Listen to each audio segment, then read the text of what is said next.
बिस्मिल्लाहिर्रहमानिर्रहीम। अस्सलाम वालेकुम। वालेकुम सलाम। सलाम सर। वालेकुम अस्सलाम मेरे प्यारे।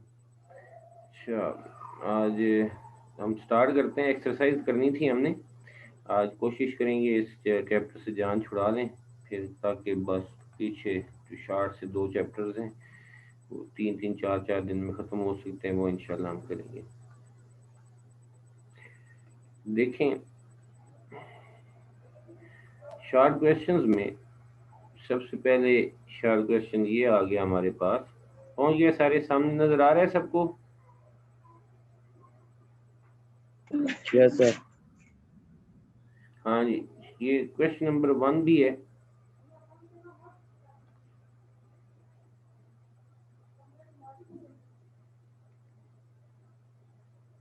दिस वन,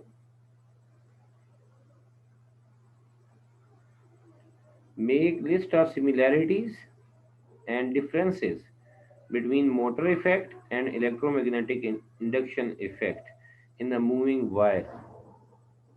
मोटर इफेक्ट क्या होता है? यानी मोटर क्या काम करती है? उससे हम इलेक्ट्रिकल एनर्जी देते हैं और वो मैकेनिकल एनर्जी में वो चेंज हो जाता है। जैसे फैन है, उसे करंट दिया और उससे रोटेशन स्टार्ट की, तो इलेक्ट्रिकल एनर्जी मैकेनिकल एनर्जी में चेंज हो जाती है। इससे हम क्या कहते हैं? मोटर इफेक्ट कहते हैं। इलेक्ट्रोमैग्नेटिक इंडक्शन क्या होता है?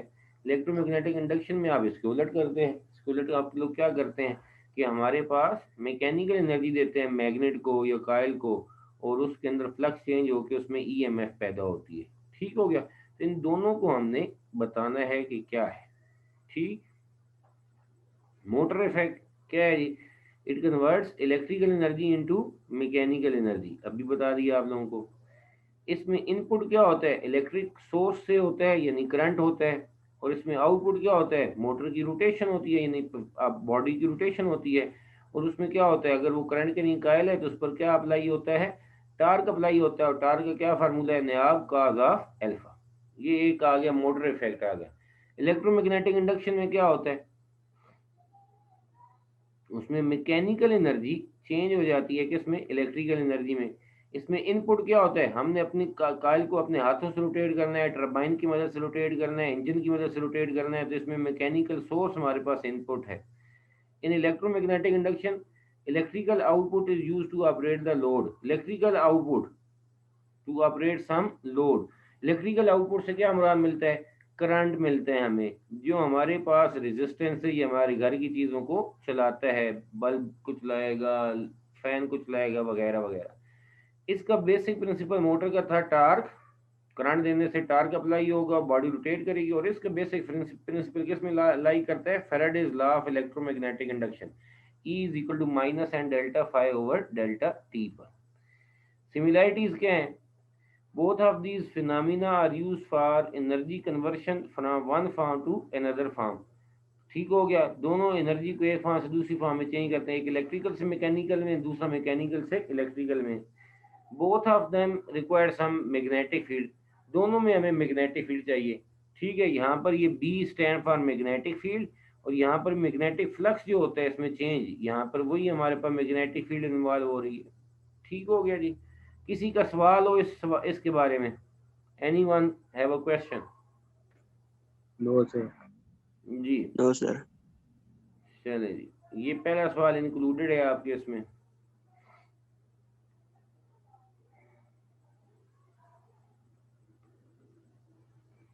बैक ईएमएफ आपके एडी करंट्स हैं, लेकिन बैक ईएमएफ नहीं है आपके सिलेबस में। बैक ईएमएफ तो नहीं है? नहीं है सर। अब फिर ये दूसरा, तीसरा, चौथा सवाल ये आपको नहीं है शामिल। क्वेश्चन नंबर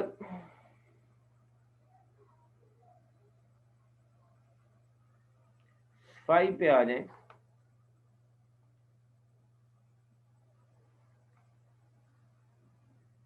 ये सवाल, हालांकि इसमें एक छोटी सी बात नहीं है आपके सिलेबस में, लेकिन ये सवाल बड़ा अहम है, अक्सर आता रहता है, इस वजह से ये हम अभी करेंगे।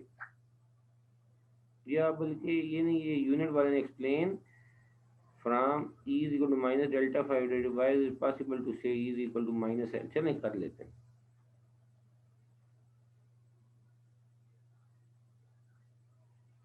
यहाँ पर ये जरा देखो, ये हमारे पास एक कॉइल है। वन के बाद अब क्वेश्चन नंबर 5 करें हम। इस कॉइल में जब करंट पास होता है, यहाँ पर करंट जब पास होगा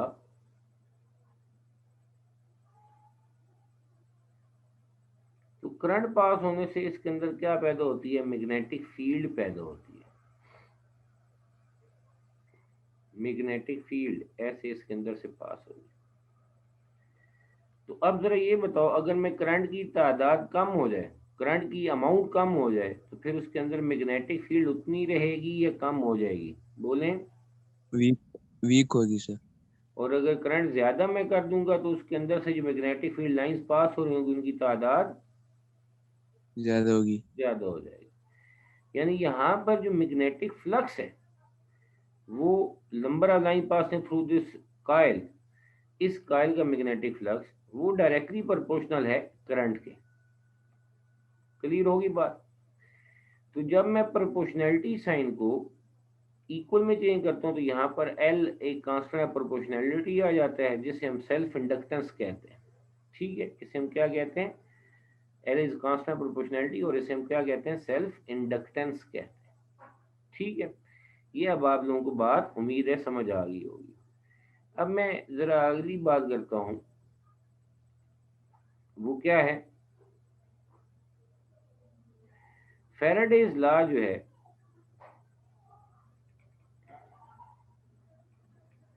वो क्या कहता है? E is equal to minus N delta five over delta T. हम अपनी आसानी के लिए ये कह देते हैं कि इसकी नंबर ऑफ टर्न्स n है, हमारे पास एक ही कॉइल थी, एक ही टर्न वाली कॉइल थी, तो n की जगह पर हम क्या पुट कर लेते हैं? 1 पुट कर लेते हैं। ठीक है, जब हमने n की जगह पर 1 पुट किया तो ये आ गया E is equal to minus delta five over delta T. सही। अब फाई की वैल्यू यहाँ पर जो हमने बनाई है उसको हम पुट कर देते हैं। इसकी वैल्यू जो है हमारे पास वो क्या आ जाएगी? Minus delta over delta T. ठीक है, और फाई भी किसके बराबर है? ये फाई किसके बराबर है? एल आई के। अगर आप गौर करो तो ये जो एल है ये कांस्टेंट प्रोपोर्शनैलिटी है, इस पे तो कोई चेंज अप्लाई नहीं होता, तो ये मैंने अलग लिख दिया। E is equal to minus L, बाकी क्या रहेगा? Delta I over delta T. ठीक है मेरा सोना? तो अब एल कांस्टेंट प्रोपोर्शनैलिटी है, इक्वल साइन को मैं जब प्रोपोर्शनैलिटी में चेंज करता हूँ, ये जरा देखो, इक्वल साइन को जब मैं प्रोपोर्शनैलिटी में चेंज करता हूँ तो ये E proportional minus delta I over delta T आ जाएगा। ठीक है, तो इस तरीके से ये हमारे पास प्रूव हो गया। E is equal to minus delta five over delta T क्या है हमारे पास? E is directly proportional to minus delta I over delta T. हाँ भी किसी का सवाल हो? Jamshed, Shams, Hamza, Sama? No sir. No sir. Clear है? Yes sir. चलिए एक दफ़ा सारे इस क्वेश्चन को ज़रा रीड कर लें। ये सामने क्वेश्चन रीड करें और इसके जो मैंने सोल्यूशन बताया 10-15 सेकंड में ज़रा रिवाइज कर लें, फिर मैं आगे बढ़ता हूँ। जी मेरा सोना, ये क्वेश्चन नंबर 6 है जो अक्सर इम्तिहानों में आ चुका है। ठीक है, अब तो जैसे जितना सा सिलेबस रह गया उस लिहाज से तो हर सवाल ये है मैं एनीथिंग कैन कम।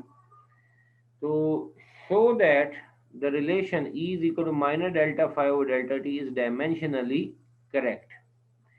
सबसे पहले ईएमएफ की हम बात करते हैं। ईएमएफ आप लोगों को पता है, ईएमएफ इलेक्ट्रोमोटिव फोर्स बेसिकली तो क्या है? वोल्टेज ही है। इसकी यूनिट क्या होती है हमारे पास? यूनिट की बात मैं करूं, यूनिट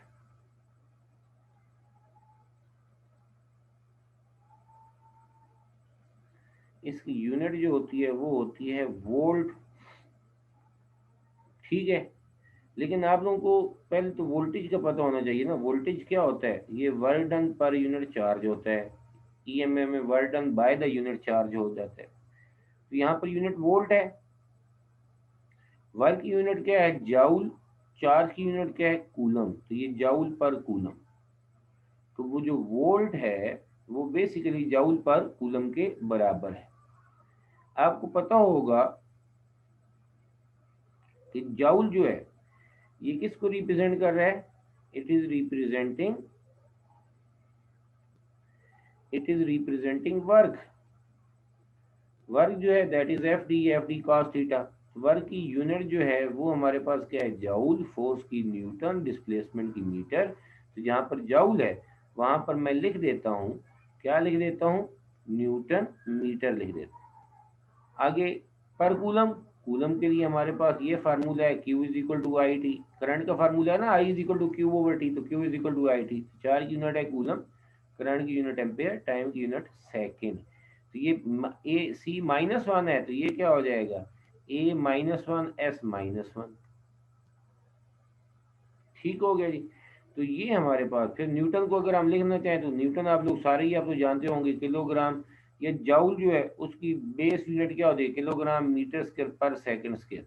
ये न्यूटन होती है किलोग्राम मीटर पर सेकंड स्क्वायर, साथ ये मीटर होगा तो ये किलोग्राम मीटर स्क्वायर पर सेकंड स्क्वायर, साथ ए माइनस वन, और ये एस माइनस वन की वजह से ये क्या हो जाएगा? एस माइनस थ्री हो जाएगा। ठीक है, तो ये अब आप लोगों ने याद रखनी है बात।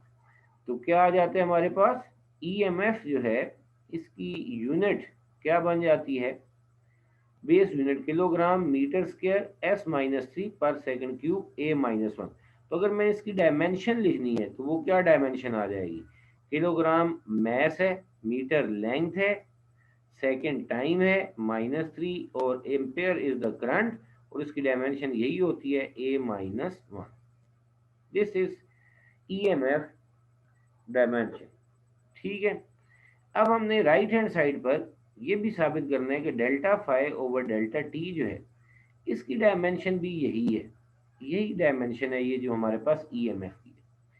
तो उसके लिए बड़े आराम से हम हल कर सकते हैं। ये जरा देखो, delta five over delta T, पहले तो इसकी यूनिट लिखें।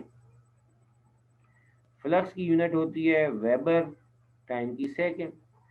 अच्छा, वेबर जो है ये आप लोगों को याद होगा ये किसके बराबर होता है? लिखना चाहें टेस्ला मीटर स्क्वायर पर सेकंड, ये डायरेक्ट भी लिख सकते हैं। ठीक है, ये क्या हो जाता है? ये टेस्ला मीटर स्क्वायर को हम हल करें तो न्यूटन मीटर पर एम्पेयर के बराबर होता है। टेस्ला होता है ना, Newton per ampere per metre. ठीक है, तो ये अगर मैं लिख दूं साथ ये मीटर स्क्वायर आ जाएगा, तो जरा इवेल्युएट करो क्या बनता है? M two M minus one, ये मीटर आ जाएगा, ये न्यूटन आ गया, साथ क्या आ गया? ये ए माइनस वन आ गया ओवर सेकेंड। अब यहाँ तक भी इसे कह सकते थे, यहाँ से भी कह सकते हैं। अब देख लो इनकी डायमेंशन सेम आ रही, लेकिन हमने डायमेंशन की बात करनी है, ये यूनिट्स की अब बात हो रही। अब न्यूटन मीटर को हम डायरेक्ट क्या लिख सकते हैं? किलोग्राम मीटर स्क्वायर पर second square A minus one divided by ये सेकंड। ये सेकंड ऊपर जाएगा, ये वाला सेकंड ऊपर जाएगा, इसकी पावर भी ऊपर माइनस हो जाएगी, तो ये क्या आ जाएगी? Kilogram metre square S minus three A minus one. ये देख लो सेम वही आ रहा है। ठीक है, इसकी डायमेंशन भी क्या है? M L square T minus three A minus one. These are the dimension. Question?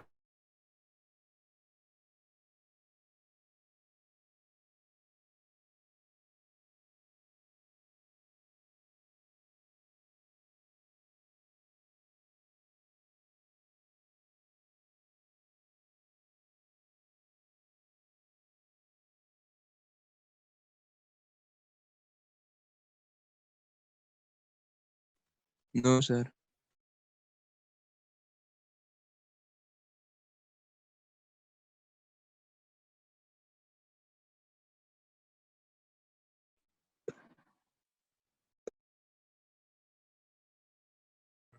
Ji, give formula for the flux linkage in term of angular orientation। यहाँ पे लव सिर्फ एक ही मसला है, क्या है? Angular orientation. तो एंगुलर ओरिएंटेशन से मुराद क्या है? एंगल है, यानी फ्लक्स लिंकेज से मुराद मैग्नेटिक फ्लक्स का, मैग्नेटिक फ्लक्स। इसका एक ऐसा फार्मूला बता दें जो फ्लक्स को जो एंगल पर डिपेंडेंट हो, तो इसमें तो कोई मसला ही नहीं है, आसान सी बात है। आप इतनी बड़ी कहानी लिखने की भी जरूरत नहीं। आप कहेंगे क्या बोला कि मैग्नेटिक फ्लक्स जो है उसका बेसिक फार्मूला है मैग्नेटिक फील्ड और एरिया वेक्टर का डॉट प्रोडक्ट, और इसको हम क्या लिख सकते हैं, B A cos of theta. ठीक है, और यहाँ पर अगर आप कहेंगे कि एक फार्मूला ये लिख दें या ऐसे कह दें कॉस थीटा को हम क्या लिख सकते हैं, ओमेगा टी। तो हम क्या कहते हैं कि मैग्नेटिक फ्लक्स डिपेंड करता है एंगुलर डिस्प्लेसमेंट यानी एंगुलर ओरिएंटेशन पर, या ओमेगा टी भी हमें यही शो कर रहा है कि हमारे पास टाइम के साथ उसका एंगुलर डिस्प्लेसमेंट जितना भी आएगा। ठीक है, which represent the flux linkage in term of angular orientation. बताओ भाई क्वेश्चन नंबर 7 में कोई मसला हो?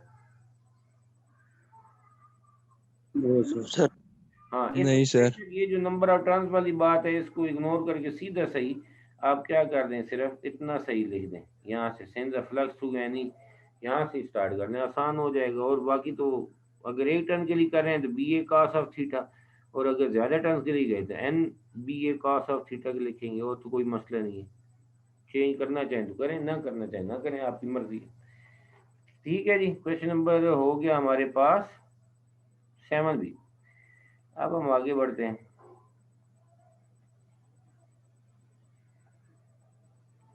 Explain eddy currents in term of Lenz's law. मेरे ख्याल में से तो हमें कुछ करने की जरूरत नहीं है, इस पे मैंने 2 लेक्चर में आप लोगों के साथ डिस्कस किया था। क्लियर है? क्वेश्चन नंबर 8 शामिल है आपके सिलेबस में और अहम सवाल है। ठीक है, ये एडी करंट्स आप लोगों ने खुद पढ़ना है, वो हमने ऑलरेडी डिस्कस किया हुआ बहुत डिटेल में 2 दफा। नेक्स्ट,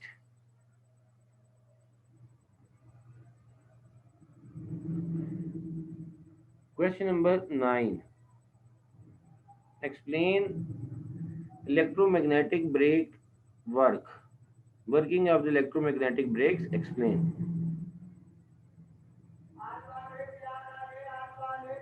एक मिनट यार,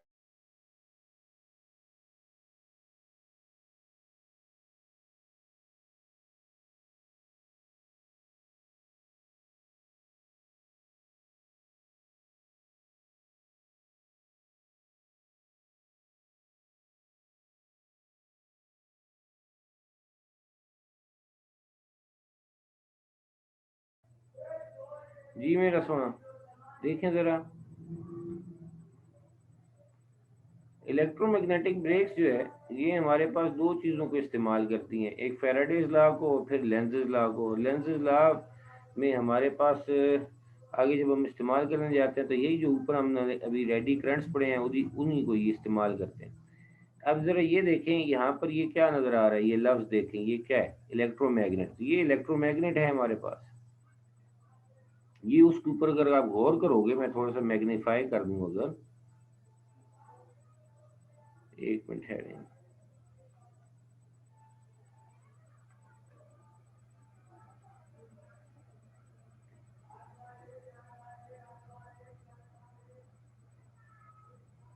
ये देखें, ये हमारे पास एक इलेक्ट्रोमैग्नेट है, ये कायल नजर आ रही होगी आप लोगों को। कायल में से जब करंट पास होता है, कायल में से जब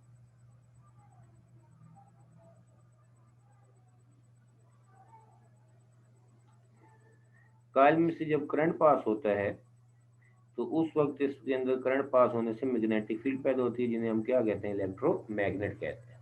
ठीक है, ये हमारे पास इलेक्ट्रोमैग्नेट आ गए। अगर ये अल्टरनेटिंग करंट पास हो रहा होगा तो फिर कभी इधर नॉर्थ आएगा, दूसरे एंड पर साउथ, जब साउथ होगा इधर नॉर्थ। अगर डीसी है और जो डीसी होगा बल्कि हाँ नहीं चेंज होगा, तो हमारे पास क्या होगा, यहाँ पर मैग्नेटिक फील्ड पैदा होगी, नॉर्थ एंड साउथ फिक्स होगी अगर डीसी इज देयर, डीसी अगर होगा।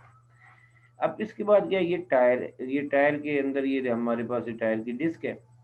ठीक है, ये अब क्या करती है, लाजमी बात है ये रोटेट करेगी। जब रोटेट करेगी एक्सल के साथ, ये कायल रोटेट करेगी तो इसके अंदर मैग्नेटिक फ्लक्स चेंज होगा, फ्लक्स चेंज होने से ईएमएफ पैदा होगी, ईएमएफ से किसमें करंट पैदा होगा। करंट क्या करते हैं आप लोगों को पता है, ये जो हमारे पास इंड्यूस करंट होता है, ये लेंजेस लॉ के मुताबिक लेंजेस लॉ के मुताबिक ये हमारे पास क्या करते हैं, अपने काज को अपोज करते हैं। तो यहाँ पर काज क्या है, सादा लफ्ज में अपने तो इसका काज क्या है, यहाँ पर मैग्नेट के अंदर डिस्क का रोटेट करना।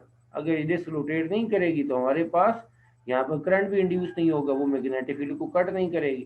तो इसका मतलब ये हुआ कि यहाँ पर लेंस लॉ के मुताबिक इंड्यूस करंट अपनी एक ऐसी मैग्नेटिक फील्ड पैदा करेगा कि जो इस इधर जो हमारे पास मैग्नेटिक फील्ड होती है वो अपनी मैग्नेटिक फील्ड ऐसी पैदा करेगी, इस मैग्नेटिक फील्ड को हमेशा अपोज करेगा, रेजिस्ट करेगा। समझ में आ रही मेरी बात? ठीक है, जिसके नतीजे में उसकी मोशन रुक जाती है। लेकिन शर्त क्या है कि हमारे पास ये एडी करंट्स इस डिस्क के अंदर पैदा हो।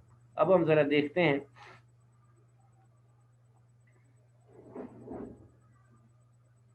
जी,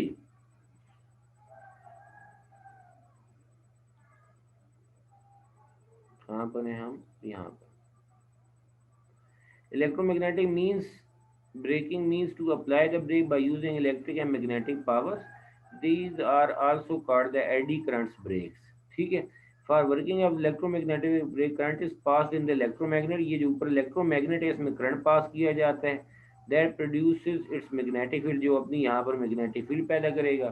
This magnetic field passes perpendicular to the rotation of the disc. यहाँ पर ये जो डिस्क रोटेट कर रही है उसके परपेंडिकुलर ये मैग्नेटिक फील्ड पैदा, इधर नॉर्थ साउथ है और ये डिस्क जो है इसके इन दोनों के इस मैग्नेटिक फील्ड के परपेंडिकुलरली मूव करती है। Due to change of magnetic field in the disc, magnetic flux in the disc, eddy currents are induced. जैसे ही हमारे पास इसमें इसकी मोशन होती है डिस्क की, तो हमारे पास इसके अंदर मैग्नेटिक फ्लक्स चेंज होता है। मैग्नेटिक फ्लक्स चेंज होने की वजह से, यानी यहाँ पर पहले कॉइल में कोई मैग्नेटिक फील्ड नहीं थी, फिर मैग्नेटिक फील्ड आई, इसके अंदर मैग्नेटिक फ्लक्स चेंज हो, फ्लक्स चेंज हो इसके अंदर ईएमएफ पैदा हो, ईएमएफ की वजह से यहाँ पर करंट पैदा हुआ, जिन्हें हम क्या कहते हैं? Eddy currents are induced. These eddy currents produce in there such magnetic field that interacts with the magnetic field of the electromagnet oppose the rotation of the wheel according to the Lenz's law। यहाँ पर इसके अंदर जो current पैदा होगा, eddy current जो पैदा होंगे, वो हमारे पास इस कॉइल की मैग्नेटिक फील्ड को अपोज करते हैं। ठीक है, जिसके नतीजे में यहाँ पर हमारे पास क्या हो जाता है? लेंज़ लॉ के मुताबिक यहाँ पर क्या करती है वो डिस्क जो होगी वो स्लो हो जाएगी, क्योंकि पहले रुकी हुई थी, मोशन में आई, तो फिर उसने उसकी मोशन को अपोज करना है। And the speed will slow down and may finally be stopped.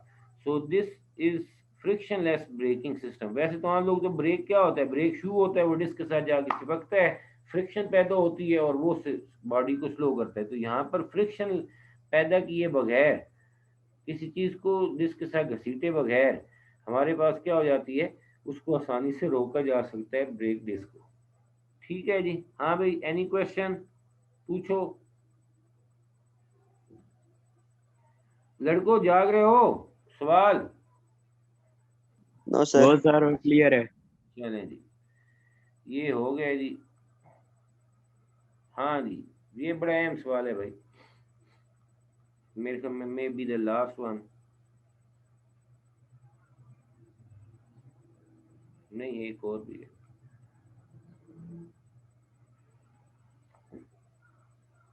ये क्वेश्चन नंबर 10।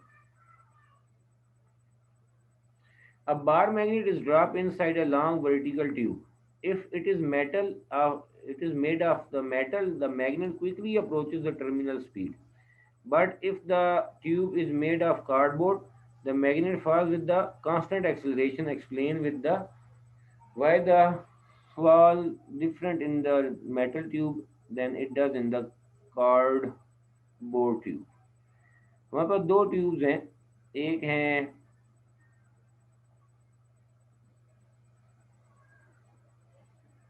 मेटल की बनी, ये फर्ज कर लो मेटल की ट्यूब है,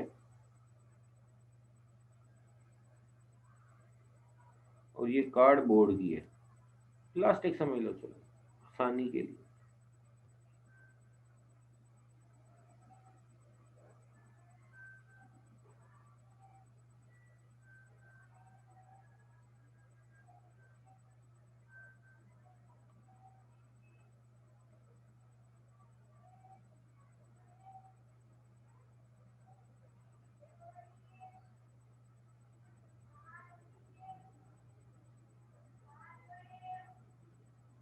ठीक है, अब वो कहते क्या है, वो ये कह रहे हैं कि अगर हमारे पास एक कॉइन है,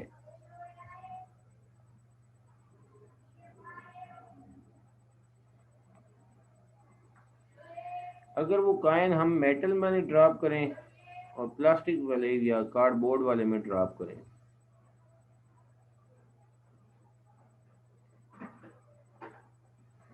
ये मेटल का पाइप है,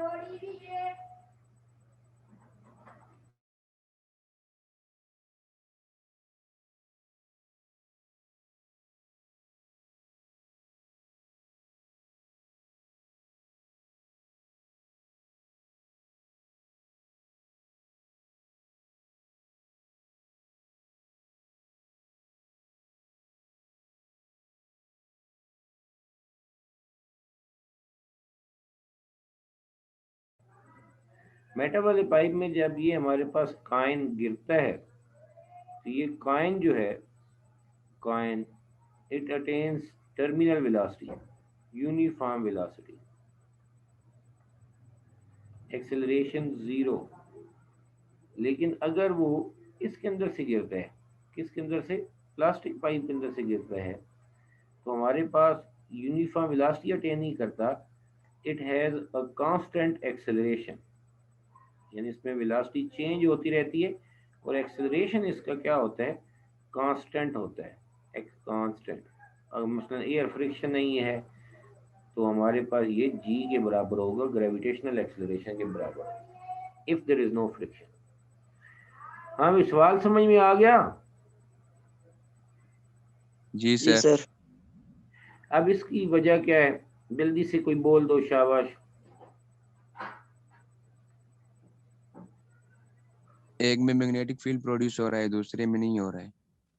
चले ठीक हो गया, ये भी बात ठीक है। ये कॉइन में कह रहा था, मैंने गलती कर दी, कॉइन नहीं है, ये क्या है, मैग्नेट है। यहाँ पर ये मैग्नेट है, ओए होए सॉरी, ये मैग्नेट है।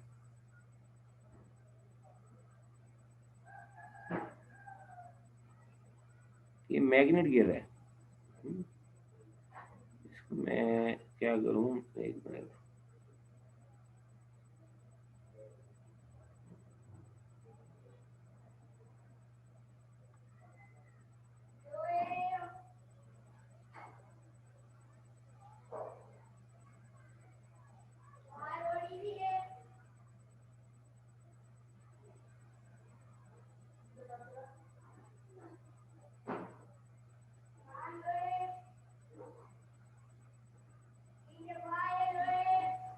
ठीक है,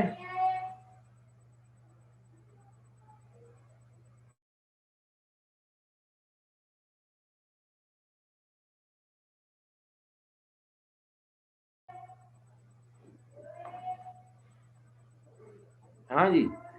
जब ये मैग्नेट हमारे पास ऊपर से नीचे गिर रहा होता है, जब ये मैग्नेट ऊपर से नीचे गिर रहा है, तो हमारे पास अगर ये मेटल का है, ठीक है, तो मेटल की वजह से, ये मेटल का है, तो मेटल की वजह से इसके अंदर जब मैग्नेटिक फ्लक्स चेंज होगा तो फ्लक्स चेंज होकर इसमें ईएमएफ पैदा होगी।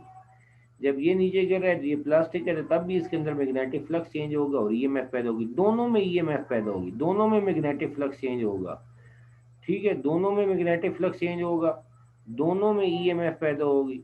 ठीक हो गया। ईएमएफ के नतीजे में यहाँ पर करंट इंड्यूस होगा मेटल वाले के अंदर, जबकि इधर करंट इंड्यूस नहीं होगा। क्यों? क्योंकि ये प्लास्टिक है और ये क्या है, इंसुलेटर है। इंसुलेटर होने की वजह से इसमें कोई करंट पैदा नहीं होगा। जबकि इधर जो है हमारे पास ये मेटल क्या है, ईएमएफ पैदा होगी, वोल्टेज पैदा होगा, फिर उसके नतीजे में करंट पैदा होगा। जब करंट पैदा होता है तो अपने काज को अपोज करता है।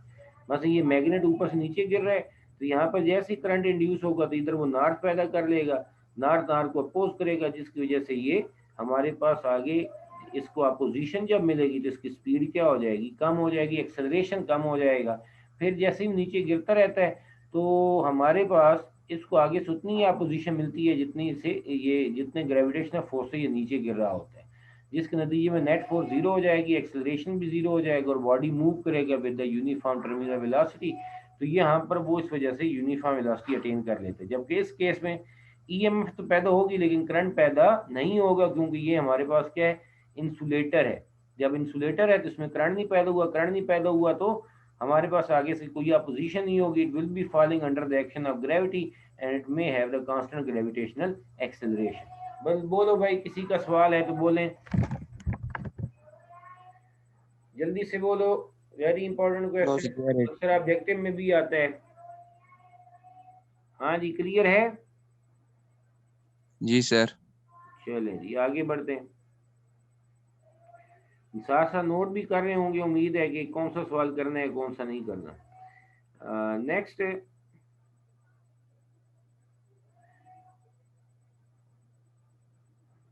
Question number 12।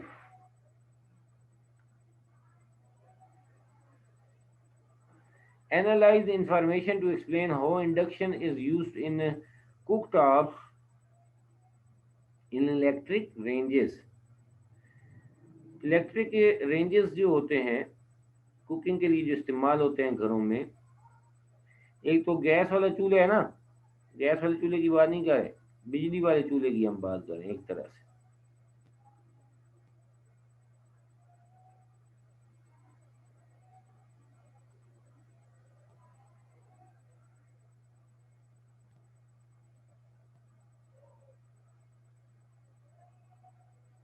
जी, ये देखो क्या होता है, जब भी किसी कॉइल में यहाँ पर करंट पास हो रहा होगा,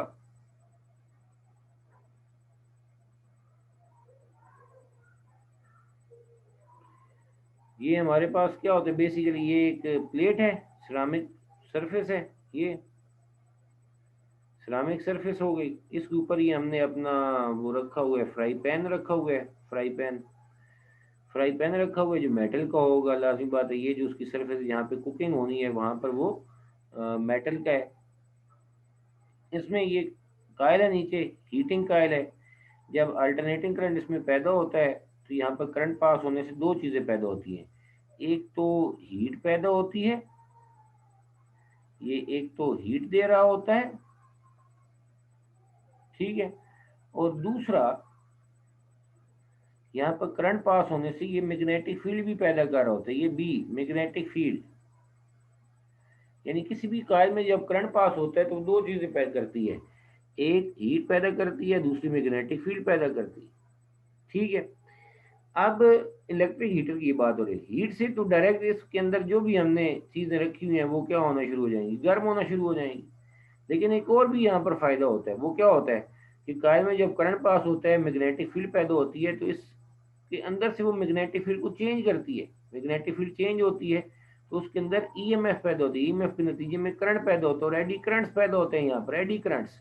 वो जो एडी करंट्स पैदा हो रहे हैं यहाँ पर, वो क्या करते हैं आपको पता है कि किसी भी जगह पर करंट पास हो तो वहां पर according to Joule's law of heating हमारे पास क्या पैदा होती है, हीट पैदा होती है, और वो जल्दी से वो चीज क्या हो जाती है, गर्म हो सकती है। तो यहाँ पर जो इंडक्शन हीटर है, ये वाले इंडक्शन हीटर कहलाते हैं, इलेक्ट्रिक हीटर को इंडक्शन हीटर कह रहे हैं। तो यहाँ पर हमारे पास क्या होता है, खाना जल्दी गर्म हो जाता है। क्यों? क्योंकि कॉइल करंट पास होने से हीट पैदा कर रही है, डायरेक्ट वो भी खाना बनाने में इस्तेमाल हो रही है। और दूसरा, इसके अंदर मैग्नेटिक फील्ड के चेंज होने की वजह से इस मेटल पॉट के अंदर, ये जो हमारे पास मेटल पॉट्स हैं, मेटल पॉट होगा तो तब भी होगा ना, प्लास्टिक का या लकड़ी के पॉट में तो नहीं होगा। मेटल पार्ट है तो इसमें एडी करंट्स पैदा जब हो जाते हैं मैग्नेटिक फील्ड की चेंज होने की वजह से, they also cause the heating. So this is called, क्या कहते हैं इसे हमारे पास, ये कुक टॉप्स जो हैं उनके अंदर वो आसानी से अच्छे तरीके से काम कर सकता है, चीज़ों को जल्दी खाना बना सकता है। कोई क्वेश्चन बोलो भाई, बात समझ आई है? जी sir.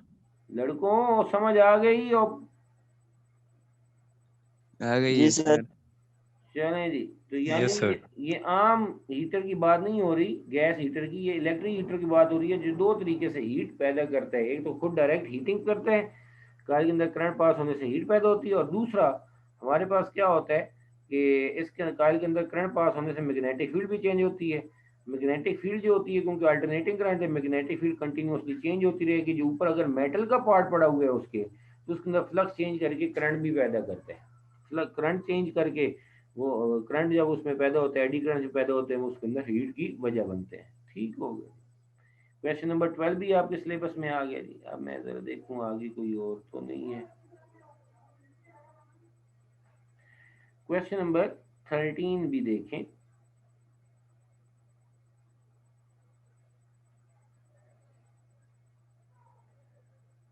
Question number 13 B part, 13 का ये नहीं है, बी पार्ट।